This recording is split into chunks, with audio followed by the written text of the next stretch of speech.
क्या हम कुछ दिनों के लिए अपने घर जा सकते हैं? बस कुछ दिनों के लिए। अभी तो हमारा हनीमून शुरू भी नहीं हुआ, आप जाने की बात कर रहे हैं। आज की रात के लिए हमने एक खास जगह चुनी है, आपके साथ कुछ खास पल बिताने को।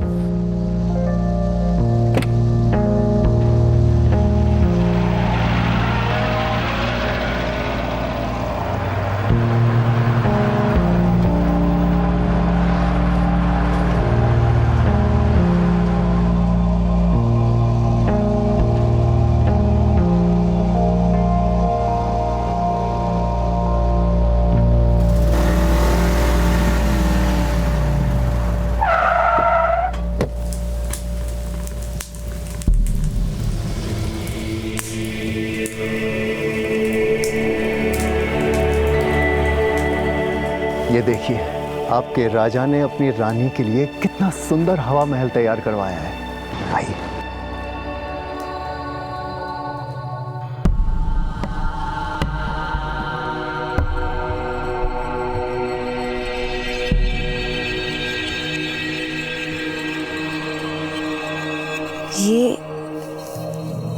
ये क्या है?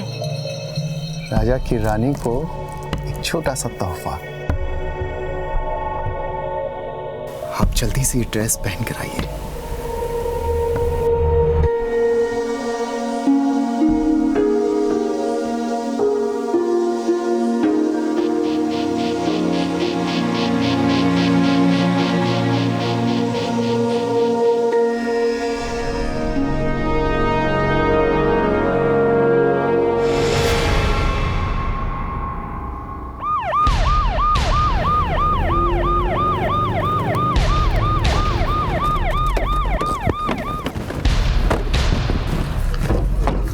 साइड है सर। चलो चलो दूर हटो।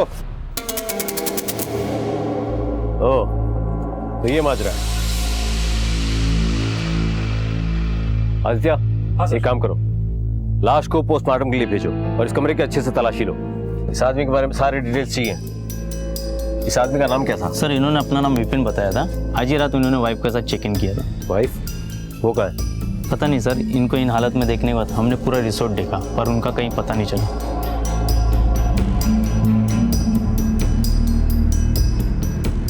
सर मैंने पूरा टेंट अच्छे से चेक किया है। विक्टिम का सारा सामान गायब है, मोबाइल, पर्स और यहाँ तक के सारे कपड़े भी। बीवी और सारा सामान सब कुछ गायब है और है तो सिर्फ एक चीज, एक 40-45 साल के आदमी की लाश। आदित्य ऐसा करो, रिजॉर्ट के रजिस्टर में जाकर चेक करो, इसके डॉक्यूमेंट्स की कुछ जेरॉक्स कॉपी होगी और साथ ही इसके मोबाइल नंबर्स और परमानेंट एड्रेस लिखाया होगा, वो भी पता करो। सारी डिटेल्स निकालो, हमें फौरन इसके घर पे इत्तला करना होगा। राजस्थान के विपिन मारवा की अभी कुछ ही दिन पहले शादी हुई थी। अपने जीवन का एक लंबा पड़ाव अकेले पार कर चुके विपिन मारवा की खुशी का ठिकाना नहीं था, लेकिन इससे पहले कि वो इन खुशियों को यादगार बना पाते, किसी ने उनकी हत्या कर दी और उनकी हत्या के तुरंत बाद उनके साथ जयपुर घूमने आई उनकी पत्नी भी गायब हो गई। क्या विपिन मारवा की मौत और उनकी पत्नी का इस तरह से गायब हो जाना एक सोची समझी चाल थी? क्या इन दोनों घटनाओं के बीच में कोई संबंध था? कौन था वो शख्स जो विपिन मारवा पर नजर रखे हुए था? क्या विपिन मारवा की मौत एक हादसा था या फिर एक साजिश?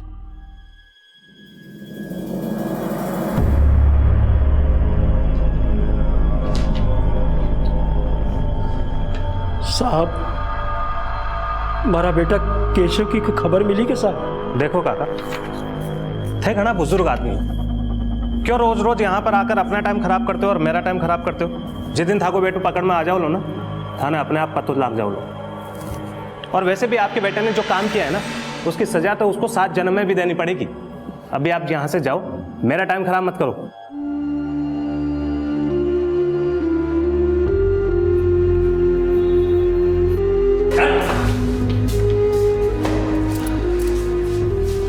क्या हुआ? केशव का कुछ पता चला? दरोगा जी ढूंढ रहा है। वह कह रहा है कि जियाई मिल जासी, सबसे पहले आपा ने खबर कर सी, आप लोग केशव मिल जासी।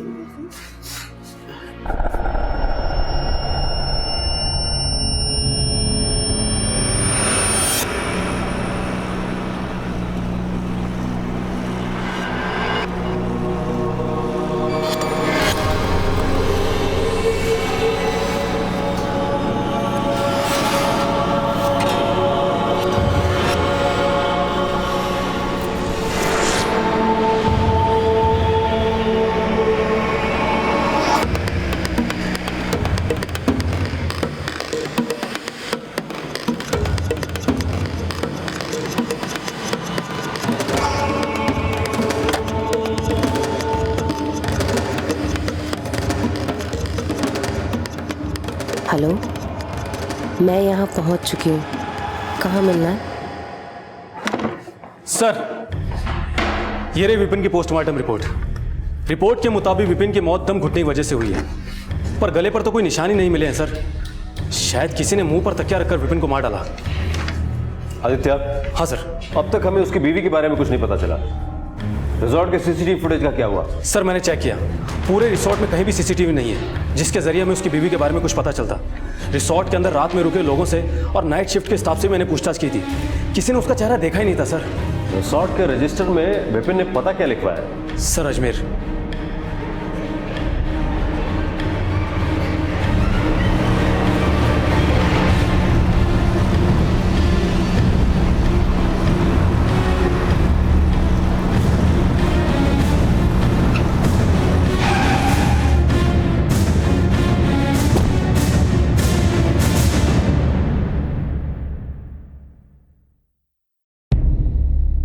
जी, आपके बगल में जो घर है विपिन शर्मा का, उनके साथ कोई और रहता था? वैसे तो सर इस घर में हमेशा ही ताला लगा रहता था। अब विपिन भाई तो हमेशा काम के सिलसिले में बाहर रहते थे, पर हाँ साहब, पिछली बार जब वो आए थे तो उनके साथ एक औरत थी, शायद जिसके साथ विपिन भाई ने शादी की हो। आपने उस औरत का चेहरा देखा था? नहीं साहब, वो तो हमेशा ही घूंघट में रहती थी। एक आध बार बात करने की कोशिश की थी पर वो ज्यादा बोलती नहीं थी, पर विपिन भाई हमेशा उनके साथ रहते थे। आप जिस नंबर को डायल कर रहे हैं वो इस समय स्विच्ड ऑफ है। आप जिस नंबर को डायल कर रहे हैं वो इस समय। सर जब से विपिन की मौत हुई उसका नंबर स्विच ऑफ आ रहा है। आदित्य, उसकी बीवी मोबाइल तक लेकर गई है और इसके पड़ोसी से बात करके ऐसा लगता है कि जैसे विपिन को भी उस औरत के बारे में ज्यादा कुछ पता नहीं होगा।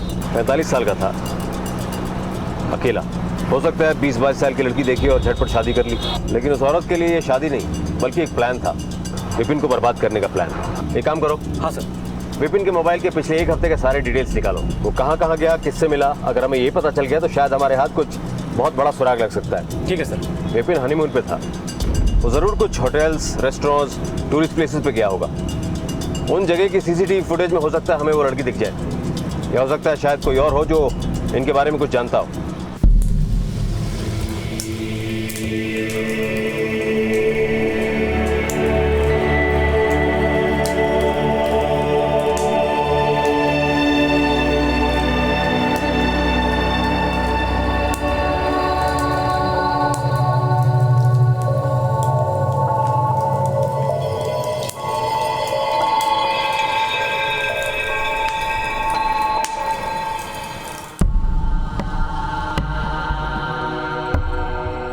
जब पहली बार तुम्हें देखा था ना, तभी तय कर लिया था कि शादी करूंगा तो सिर्फ तुमसे ही। दिमाग से लेकर दिल तक की नसों में अब खून नहीं, सिर्फ तुम्हारा ही नाम दौड़ता है।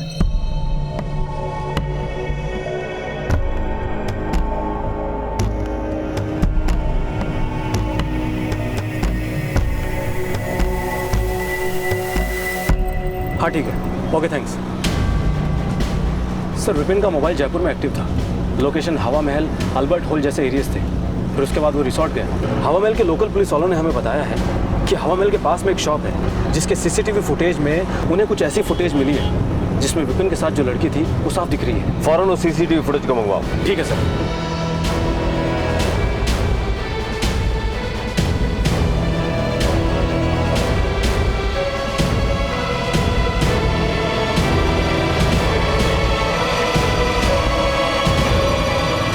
आदित्य, इस गेट पे जूम करो। फौरन इस वीडियो से इस लड़की की तस्वीर निकालो और उसको चारों तरफ के पुलिस स्टेशन में सर्कुलेट करो। ठीक है सर। और हाँ, ये भी पता करना कि इस लड़की के खिलाफ कोई केस तो नहीं दर्ज है किसी और थाने में। ठीक है सर। भाभी, भाभी, आई बन्ना। ओहो, ये बात है। बस बस 1 मिनट यहीं रुकना, मैं अभी आई।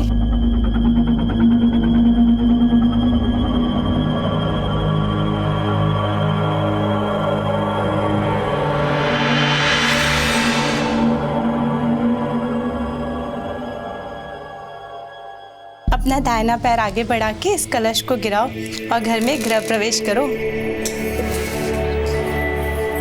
इतनी खूबसूरत दुल्हन कहाँ से चुरा लाए बन्ना?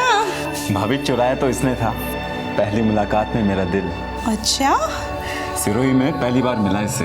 अच्छा। जब वो प्रॉपर्टी वाले काम से गया था। हाँ हाँ हाँ। प्रॉपर्टी के उस काम में तो मुझे नुकसान उठाना पड़ा भाभी, लेकिन भगवान ने मुझे पूजा देकर मेरी जिंदगी के हर नुकसान की भरपाई एक ही बार में कर दी भाभी। अरे बस बन्ना, तुम पे तो मजनू का ही भूत सवार हो चुका है। अब बस खड़े खड़े बातें करने की, इसको आराम भी करने दोगे भाई? भाभी आप भी ना।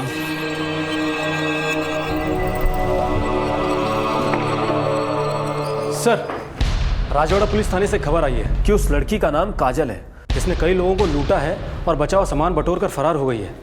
और सर सबसे इंपॉर्टेंट बात तो ये है कि इसने अपने पहले पति की भी हत्या की है।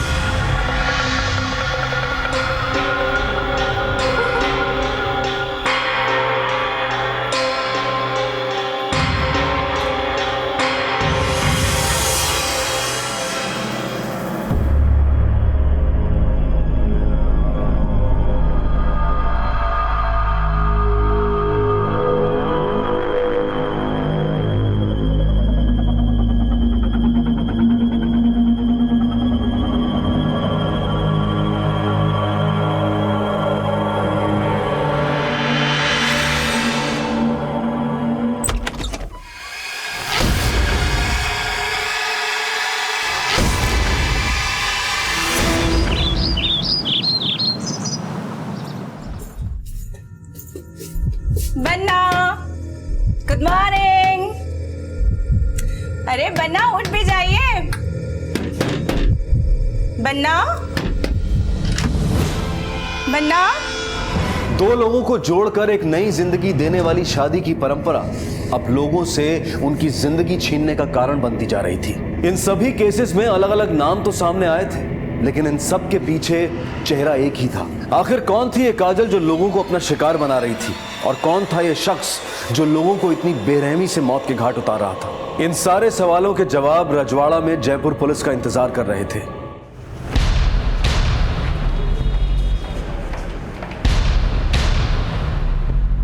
सर, इस काजल की तलाश तो हमें काफी समय से थी। काजल की शादी यहीं राजवाड़ा में प्रताप सिंह के साथ हुई थी, पर प्रताप और काजल का रिश्ता कुछ ठीक नहीं था। प्रताप उसके साथ में शारीरिक संबंध बनाना चाहता था, पर काजल को उसमें जरा भी दिलचस्पी नहीं थी। एक दिन काजल अपने घर से बाहर निकलती है, पर प्रताप को उस पर शक था, जिसकी वजह से वो काजल का पीछा करना शुरू करता है। और पीछा करते करते वो पास ही के जंगल में जा पहुंचता है। वहां जाकर देखता है कि काजल अपने प्रेमी केशव के साथ में कुछ आपत्तिजनक हालात में मिलती है। वो गुस्से में आकर काजल को उल जलूल कहने लगता है। इसके बाद केशव पेट्रोल छिड़क कर उसकी लाश को आग लगा देता है।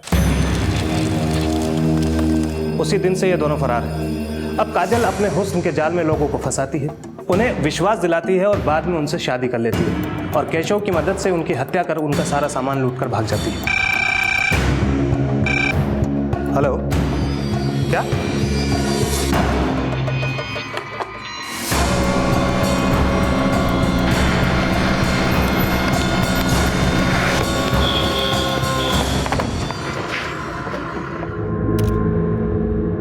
बालकनी का दरवाजा खुला हुआ है, इसका तांडव तो बढ़ता ही जा रहा है। आदित्य।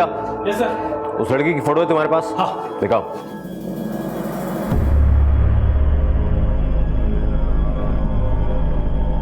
यही वो लड़की है जिसने अपना नाम पूजा बताया था? आपका देवर इस लड़की से कहाँ मिला था? सर वो प्रॉपर्टी के किसी काम से सिरोही गांव गया था। आपका देवर सिरोही किससे मिलने गया था? सर किसी जमींदार से मिलने गया था, संदीप नाम था शायद। वही वो इस पूजा से मिला और उससे शादी कर ली। आदित्य। हाँ सर। लाश को पोस्टमार्टम के लिए भेजो, हमें सिरोही जाना होगा काजल और केशव का पता लगाने। ठीक है सर।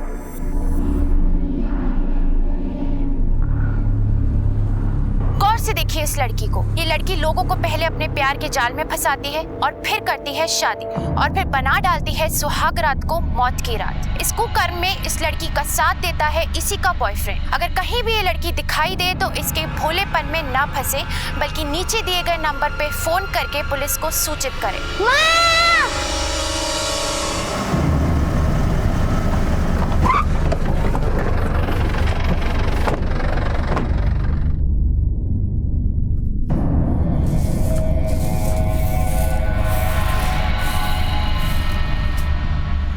केशव आपका बेटा है? जी साहब। कहीं कोई खबर मिली? तुम आए ना, जा पानी ले रहा, मैं बात करूँ यहाँ से। पर इन्होंने केशव के बारे में पूछा है, कुछ पता चला केशव को? देखिए माँ जी, हमें भी आपकी बेटी की तलाश है।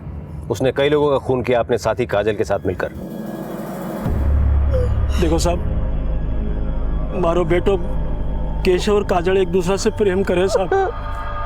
मैं कोई मंदिर में जाकर शादी कर ली साहब, क्योंकि काजल का घरवाला है ना साहब, मैं भी की शादी केशव से करवा में आनाकानी कर रहा साहब। उसने कभी आपसे मिलने की कोशिश की या कभी फोन किया? अगर फोन करते या मिलते तो मैं थाना का इतना चक्कर थोड़ी काटता साहब। मानो तो इतना ही पता है कि कड़े दूर शहर में चला गया साहब, अपनी नई जिंदगी की शुरुआत करवाना। फिर साहब एक दिन मैं देखो कि वो प्रताप के साथ शादी कर रही है साहब। प्रताप एक नंबर को सूदखोर है साहब, और भी को बाप मंगत साहब, वो भी एक नंबर को सूदखोर है। घना पीसा भरो पूरा परिवार है पीसा है साहब। हाँ ये तो मैंने पता है साहब कि प्रताप से भी को नातो ही हो साहब। नाता? नाता राजस्थान की एक ऐसी प्रथा जो कुछ समुदाय के लोगों के भले के लिए बनाई गई थी, जिसमें कम उम्र में विधवा बनी औरतों की दोबारा शादी हो सकती थी। किसी गलत रिश्ते में फंसे परिवार को बचाया जा सकता था। लेकिन धीरे धीरे समय के साथ ये प्रथा तो बदली ही, इससे जुड़े लोग भी बदलते गए। आज भी ऐसे कई गांव हैं जहां बेधड़क इस प्रथा के नाम पर औरतों की खरीद फरोख्त की जाती है। हमारे देश में ऐसे कई राज्य हैं, कई समुदाय हैं जिनकी अपनी अलग अलग मान्यताएं हैं, प्रथाएं हैं, और इनकी शुरुआत इंसानियत की भलाई के लिए ही की गई थी। लेकिन कुछ लोग ऐसे होते हैं जो हर अच्छे काम में गलत मकसद ढूंढ ही लेते हैं, और ऐसा ही कुछ देखने को मिला इस केस पे। सिरोही गांव के माने सब लड़का का घरवाला है ना सब, वे पीसा देर अपनी मनपसंद की लड़की से शादी कर सके साहब। माँ के घर में तो मच्छर मारो भी पाप है साहब, मारो बेटो कोई को खून को नहीं कर सके साहब। देखिए कई बार जो दिखता है वो होता नहीं है, और जो होता है वो दिखता नहीं है। इसी होने और दिखने के फर्क को पहचानना हमारा काम है, और आपका बेटा जो कर रहा है एक बाप होने के नाते आप सुन नहीं सकते, और कानून की नज़र में सब एक है। जिस दिन आपका बेटा हमारे हाथ आ गया उस दिन कानून का फंदा उसके गले में होगा। साहब मारो बेटो निर्दोष है साहब, मैंने छोड़ दो साहब। चलो साहब मारो बेटो निर्दोष है साहब, मैंने छोड़ दो, मारो बेटो निर्दोष है साहब। आप उठिए, चलो।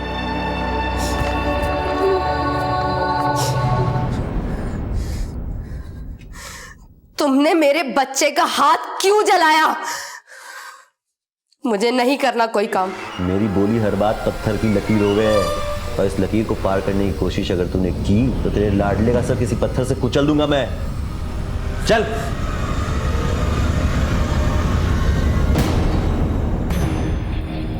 काका किसी संदीप को जानते हैं आप लोग जानते हो किसी संदीप को? भाई साहब ये जमींदार संदीप का घर कहाँ होगा? कौन संदीप?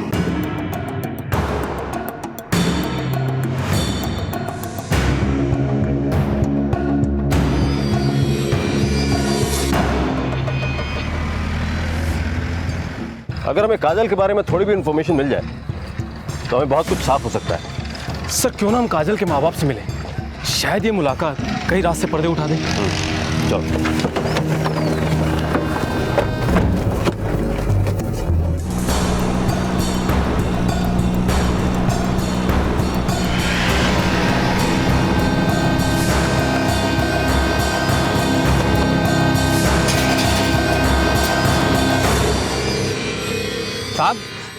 साहब आ बात बिल्कुल साची है कि मैं माँ की बेटी काजल को ना तो प्रताप से करे हो, पर जब से आज तक मैं काजल से मिला तक को नहीं था। तो आप उससे अब तक नहीं मिल पाए, और यहीं आपके गांव का एक शख्स करण उससे मिलता है, यहीं के मंदिर में उससे शादी करता है, आपकी बेटी उसे जान से मार देती है। ये सब कैसे हो गया भंवर जी? आपका गांव तो 5 सड़कों में खत्म हो जाता है, इनमें से कोई भी रास्ता आपको अपनी बेटी तक लेकर नहीं गया। मैं आपने साची कह रहा हूँ, मैं काजल से बिल्कुल नहीं मिला, और जो करण नाम तो मैं आपका मुंडा तो सुन रहा हूँ साहब। मैं साहब आप मैं बता रहा हूँ कि काजल को चेहर हो मैं जैसे कोने देखे हो जैसे वो प्रताप ने मार कर और केशव का साथ भाग नहीं गई। चलिए हम आपकी बात पर भरोसा कर लेते हैं, पर ये बताइए कि ये संदीप कौन है? संदीप कौन है साहब? कोई बात नहीं, हम फिर आएंगे अगर जरूरत पड़ी तो। लेकिन आप यही मनाना कि हमें वापस आने की जरूरत ना पड़े।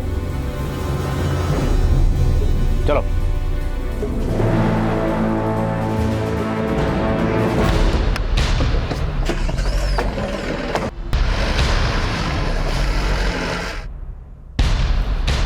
झांको, पुलिस वाला आया था। मैं थाने कह रहा हूं कि थोड़ा दिनों के वास्ते शांत हो जाओ। बड़े बड़े धमाकों के पहले छोटी मोटी चिंगारियों पे ध्यान नहीं देते। अब तक जो मिला वो तो फुलझड़ी थी। इस बार ऐसा खेल होगा कि पूरी दिवाली मनेगी दिवाली। ये मौका हमारे हाथ में ना हमारी किस्मत में आया है, इसे मैं इसी तरह जाने नहीं दूंगा। हाँ साहब, इंतजाम हो गया है। छोरी बहुत चौखो है, ख्याल रखेगी थारो। ऐसी लड़की की जरूरत है मुझे। हाँ भाई, वैसे ही ढूंढी है जैसे थारो को चाहिए थी। बाकी आप नाते के पैसे का इंतजाम रखो, जल्दी उसे लेके आपके गांव आता हूँ। अरे जल्दी से जल्दी आ जाओ, पीसा तो तैयार ही पड़ा है, चिंता क्यों करो हो। पैसे और लालच की नींव किसी भी रिश्ते को खड़ा नहीं होने देती, बल्कि उसे खोखला बना देती है। अक्सर कुछ लोग रिश्तों को बनाने से पहले इस ताक में रहते हैं कि आगे बनने वाले रिश्तों से वो कैसे मुनाफा कमा सकते हैं। और वहीं अगर ऐसे लोगों के हाथों में नाता प्रथा जैसी व्यवस्था लग जाए तो अंजाम बहुत भयानक हो सकते हैं। इस व्यवस्था का दुरुपयोग यहां भी हो रहा था, लेकिन कौन थे वो लोग जिनका चेहरा अभी सामने आना बाकी था। पर बहुत जल्द इस केस की सारी परतें खुलने वाली थी। ले जाओ, पेपर तैयार करवाओ। सर, गांव में तैनात हमारे कांस्टेबल से 2 बातें पता चली है। पहला तो ये है कि काजल के माँ बाप ने प्रताप के पिता मंगस से काफ़ी पैसा ब्याज पे ले रखा है, जिसकी वजह से उन्होंने काजल की शादी प्रताप से कराई। दूसरी इंपॉर्टेंट जानकारी ये है कि काजल का एक बेटा भी है, प्रताप से नहीं बल्कि उसके पहले पति केशव से, जो से प्रताप के साथ हुई शादी से पहले ही हो चुका था। मुझे पहले से ही काजल के परिवार वालों पर शक था। मुजरिम के साथ साथ उसे बचाने वाला भी बराबर का भागीदार होता है। वक्त आ गया है इस जुर्म से उनकी भागीदारी खत्म की जाए।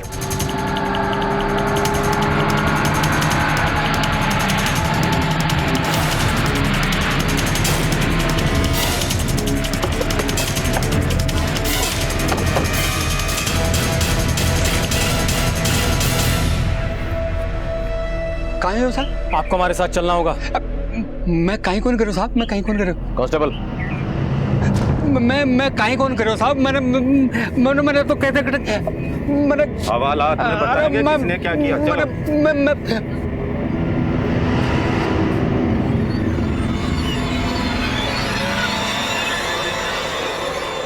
उम्र ज्यादा है आपकी, तजुर्बा भी ज्यादा होगा, इसलिए मैं नहीं चाहता कि आप जरा भी झूठ बोलें और आपको दर्द भी ज्यादा हो। इसलिए जो भी पता है बिल्कुल सच सच बताओ। अपनी बच्ची ने बचावा का रखे थे, माँ बाप कहीं नहीं कर सके साहब। मैं काजल ने शहर से वापस बुला लिया। केशव का साथ रहता हुआ 2 साल हो गया था। वो केशव का साथ खुश कौन हुई, मैंने पता लगे केशव से उनके एक बच्चों भी है। मेरी उन्हें प्यार से समझाया कि बेटा, केशव और बी का साथ गुजारा हुआ दिन भूल जा और प्रताप सो नयो ना तो कर ले, जिससे मारो कर्जो उतर जाए। मने तो इतना ही बेरो है साहब कि केशव प्रताप ने मारकर जला दियो साहब, और काजल ने अपने सागे ले गयो साहब। हमें इतना ही पता है साहब, ये क्या आगे मने कहीं कौन बेरो साहब। तुम्हारी बेटी की वजह से कईयों ने अपनी जिंदगी से हाथ धोया। अब तक वक्त और किस्मत दोनों तुम्हारी बेटी का साथ दे रहे थे, लेकिन कानून ना वक्त को मानता है ना उसके हाथों में किस्मत की लकीर है जिसके आगे वो झुक जाए। तुम लोग जा सकते हो।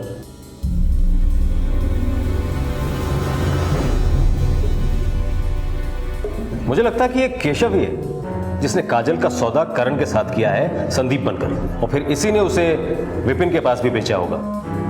मुझे पूरा डाउट है कि हर बार केशव ही काजल को बेचता है और नाते के पैसे ले लेता है और फिर जानबूझकर उन लोगों को मार देता है ताकि काजल उसके पास वापस आ जाए, जिससे वो अगला खेल खेल सके। सर, मैं एक काम करता हूँ, सारे विक्टिम्स की कॉल डिटेल चेक करता हूँ। जैसे इन सबके बीच में काजल एक कॉमन कड़ी है, वैसे ही शायद हमें कोई कड़ी या कोई नंबर मिल जाए जो हमें इनके गिरबान तक पहुँचा दे।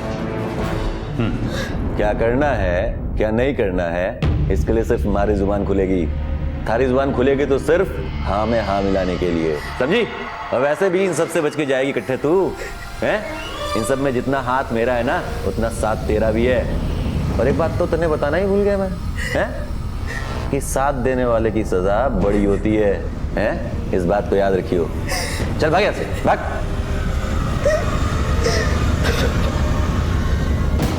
अच्छा ठीक है, हाँ मैं बात करता हूँ। ठीक है, अभी रखता हूँ फोन। ठीक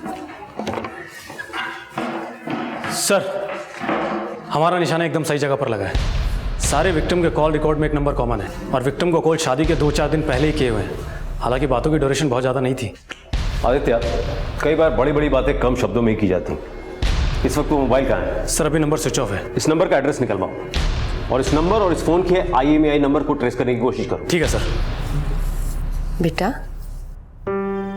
मम्मा जल्दी वापस आ जाएगी, जैसे हर बार आ जाती है। मम्मा, आपने किसी को मारा तो नहीं है ना? टीवी पर दिखा रहे थे। नहीं बेटा, मामा ने किसी को नहीं मारा। मामा जो कुछ कर रही है सब आपके लिए कर रही है। मम्मा, वो लोग आपको पकड़ के तो नहीं ले जाएंगे ना मुझसे दूर? नहीं बेटा, मामा को कुछ नहीं होगा। मामा बस यूं गई और यूं वापस आ जाएंगी, है ना? तब तक आप बैठ करके टीवी देखो।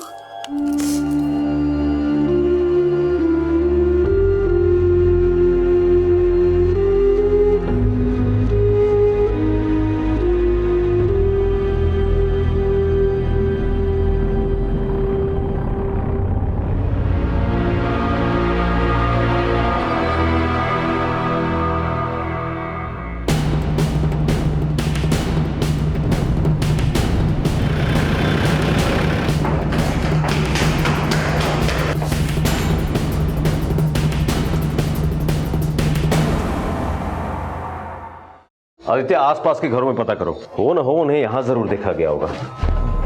एक्सक्यूज मी, आप इसी अपार्टमेंट में रहते हैं? हाँ सर, मैं यही रहता हूँ। ये कॉर्नर वाला फ्लैट किसका है? ये कॉर्नर वाला फ्लैट तो प्रताप भाई का घर है। आपने इन दोनों को यहाँ पे आते जाते देखा है कभी? हाँ सर, मैंने इस लड़की को तो यहाँ हमेशा आते जाते देखा है, पर मैंने इस लड़की को कभी यहाँ पे आते नहीं देखा। Thank you.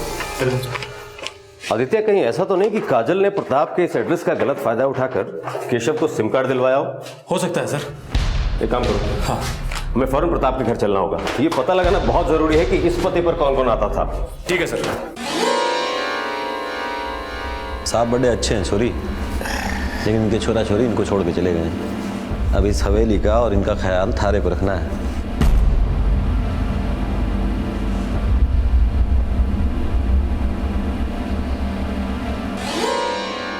ले चाल, मैं तने मारी हवेली दिखाऊं। अब तो तू मारी जोरू है, सारी हवेली तने घुमा ले आयो, पर हवेली को खास कमरो है वो जो तने दिखावा ले आयो हूँ। लाजा इके मैंने मारी सारी जिंदगी कमाई है, इको ध्यान तने रखणू है।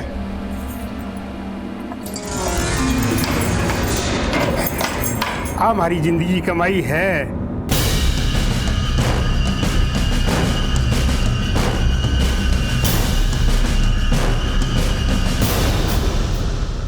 आप चिंता मत कीजिए, मैं पूरा ख्याल रखूंगी। शाबाश, बहुत अच्छी बात।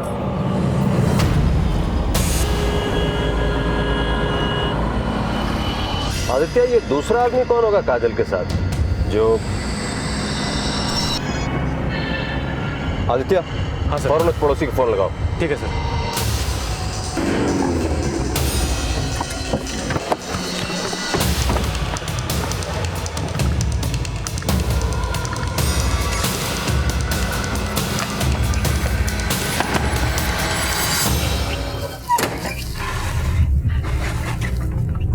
इंस्पेक्टर साहब, आपके बेटे प्रताप के जयपुर वाले घर पे कौन कौन आता जाता था?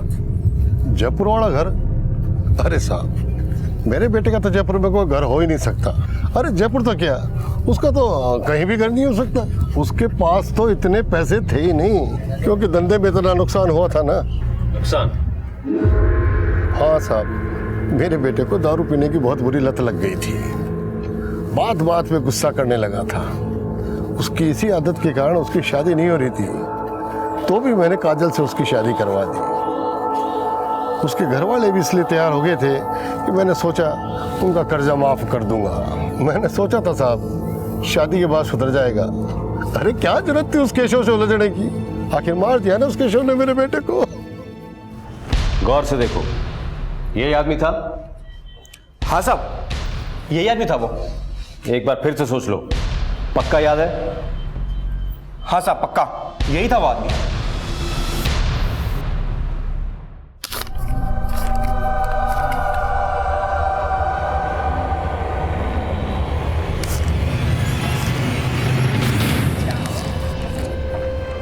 वाह जी वाह, यहाँ बैठ के पैसे गिने जा रहे हैं। कहाँ से आए पैसे? आशा करता हूँ कि आप आपकी जुबान से वही निकलेगा जो मैं सुनना चाहता हूँ। साफ साफ बोलो, पैसे कहाँ से आए? काजल कहाँ है? ले चलो इन्हें, हवालात में सारी हवा निकल जाएगी। अरे साहब मेरी बात तो सुनो साहब, हमारी बात। अरे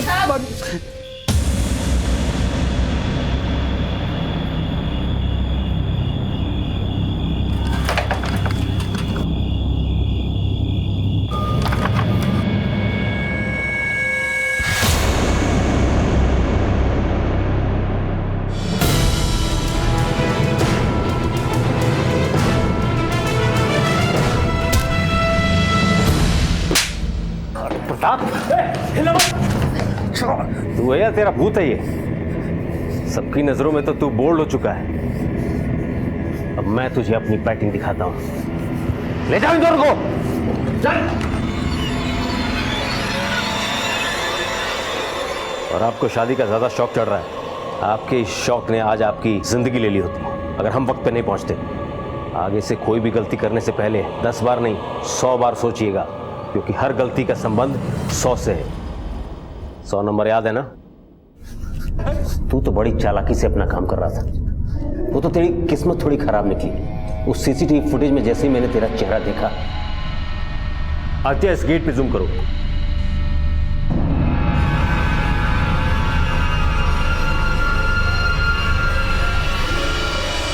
उसी समय सारा माजरा समझ गया था।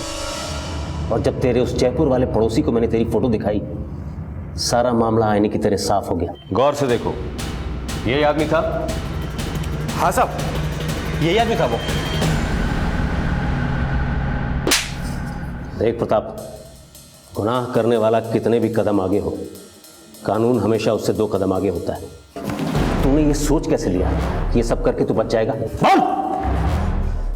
साहब, मारे को सूद ब्याज के धंधा में घना नुकसान पहुंचा। पिताजी को यही लगने लगा था कि मैं किसी काम का नहीं। काम करने काज का 2.5 से नाश कर, निकल जा मेरे घर से, निकल बाहर निकल। पर इस काजल की शादी जब मुझसे हुई तो मुझे इसके पहले पति केशव के बारे में और इसके छोरे के बारे में कुछ ना मालूम था। ठग गए इन लोगों ने मुझको। मैंने उसी दिन तय कर लिया साहब कि इस काजल को ऐसा सबक सिखाऊंगा कि ये जिंदगी भर भूलना तो छोड़ो साहब, सांस सांस में जिएगी, सांस सांस में जिएगी। काजल बात थी, लेकिन वो कुछ कर नहीं सकती थी ना साहब, क्योंकि उसका बेटा तो पहले से मेरे पास था। फिर उसकी इसी मजबूरी का फायदा उठा के मैंने उसका नाता और लोगों के साथ कराना शुरू कर दिया। मेरी इस तरकीब में मुझे कुछ ही दिन में लाखों रुपए दिए। ये जयपुर वाला घर भी मैंने उन्हीं कमाए हुए पैसों से खरीदा है साहब। और तेरे उसी कमाए हुए पैसों से खरीदे हुए घर ने तुझे फांसी के तख्ते तक पहुंचा दिया है।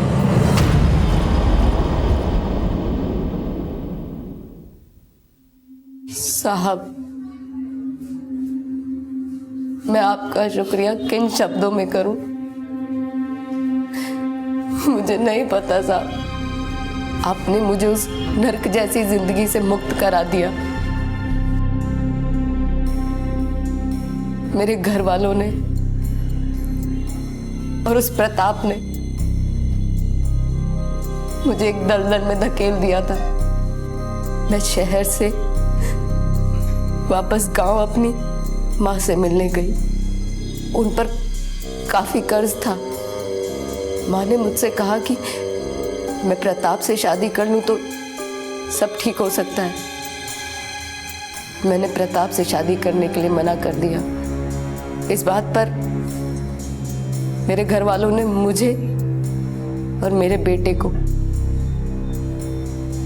मारना पीटना शुरू कर दिया। मुझे धमकी दी कि अगर मैंने ऐसा नहीं किया तो मेरे बेटे को मार डालेंगे। मेरे पास कोई रास्ता नहीं था। मुझसे कहा कि प्रताप से शादी के बाद मैं चाहूं तो केशव के पास वापस जा सकती हूँ।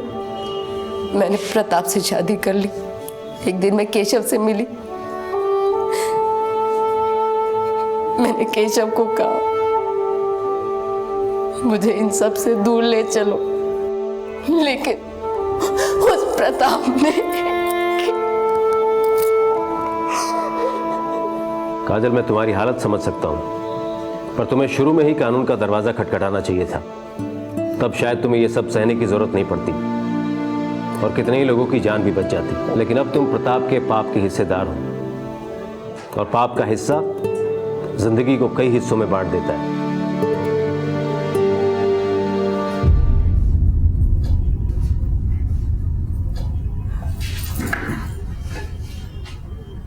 काजल, हम तुम्हारे बच्चे का पूरा ख्याल रखेंगे, उसे अच्छी शिक्षा देंगे, पर ये देखने के लिए तुम नहीं होगी, क्योंकि ये सारी बातें पुलिस को ना बताकर तुमने कहीं ना कहीं प्रताप का साथ दिया है।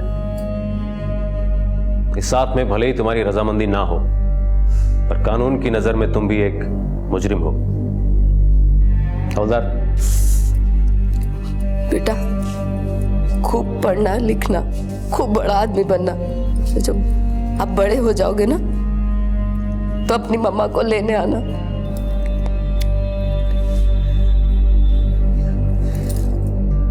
लालच, ईर्ष्या, क्रोध और बदले की भावना, ये कुछ ऐसे भाव हैं जिनकी उपज किसी भी इंसान के दिमाग को बीमार बना सकती है। प्रताप भी इन्हीं भावनाओं से ग्रसित था और अपने मंसूबों को पूरा करने के लिए उसने नाता प्रथा का सहारा लेकर उसका दुरुपयोग किया। हमारा देश आज उन्नति और तरक्की की ओर बढ़ रहा है।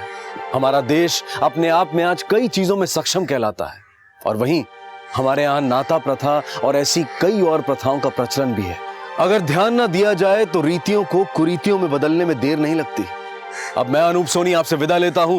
फिर मुलाकात होगी अगले एपिसोड में एक और चौंका देने वाले केस के साथ। तब तक अपना और अपने परिवार का ख्याल रखें और देखते रहें क्राइम पेट्रोल डायल 100। सबक एक को, सीख हम सबको। जय हिंद।